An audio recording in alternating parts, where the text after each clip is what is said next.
Yeah, so look at this big ask, huge asks. That's 700 lot and then 100 lot. That's 800 lot. That's not, you have to time it by number of shares. So I'm long on Apple.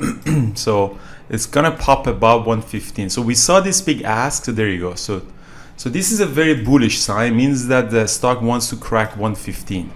It means that the sellers up there, they know that the price would come to them. It's actually good, might be a good place to add into that. So me as a trader, what I'm gonna do, I'm gonna actually add some into my, oh, there you go, see? There you go. I actually added some here as well. So did you see that? Yeah, I got that pop there. Yeah. I was actually going to add a little bit more as one, so that's 10 cents. So here's, yeah, so that's the whole discussion about having this big ask. Well, what's going to happen now? I don't know. That signal was for that few seconds of the break of the 115. It usually happens in round numbers, low of the day, high of the day. And for some stocks, it's very clean. Like for Apple, it was really, really clean. For some stocks are not. I mean, depending on how level 2, the thickness of level 2. NIO, for example, has a really nice level 2 signal. Apple used to, but you know, this one was very, very clean. So as you see, 5-10 cents goes up. I mean, it's not a lot. A lot of people might say, okay, getting out a little bit more here.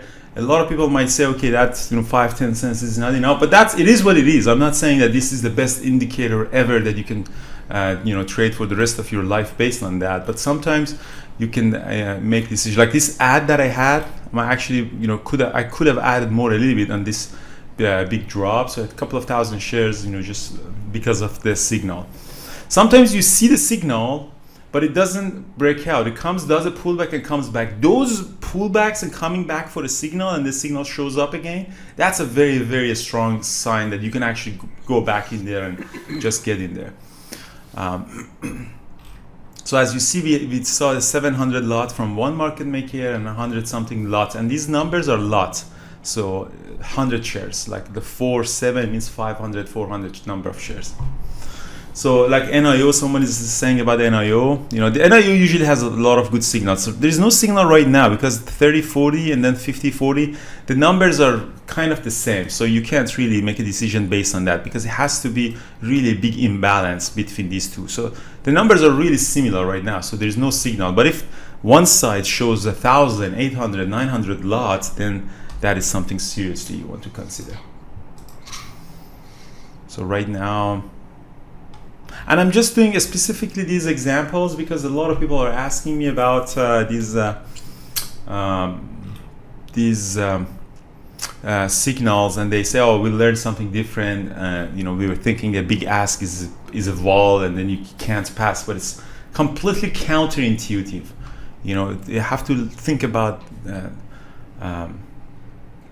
why it's like that. So NIO right now, I don't see any level. I mean, we probably had some near 22, see what it does. But generally, yeah, that was it. So, I mean, we had a really nice run on Apple. I did overtrade it a little bit here, sitting here. So I tried to catch this breakout a couple of times. And then I did one here, and then I added here. So these pullbacks are really nice on Apple. I also had 1 minute, 5 minute open range break up here on this as well. So what else we traded? Tesla. I traded Tesla as well. Yeah, that was a really nice 5 minute opening range breakup. That's I couldn't believe that. That's a really nice 5 minute opening range breakup. I went long. A stop loss was below this moving averages, and you see it's a huge, really nice risk to reward as well. And I'm all out on it. That's one thing. And IWM, I was long from yesterday. I was down a couple of $1,000. But in this rip higher, I just sold my position. I went short by mistake IWM. Here it just messed up. I wanted to get out, but by mistake I got short, and then I covered everything. I'm gonna probably buy back IWM when it comes around 150. I'm gonna slowly build my position here. It's actually not a bad idea to actually start adding. I was starting with 1,000 shares of IWM here, just to as a start. I think it's gonna go back up. If it drops, then I might buy back more. But the market is kind of overreacted to president's COVID infection. So apparently everything is going up. All right, guys. thank you so much. I'm gonna post this as well and then see how it goes. Oh, IWM is ripping higher. That's pretty good. Yeah, I get in on some TQQQ on that pullback.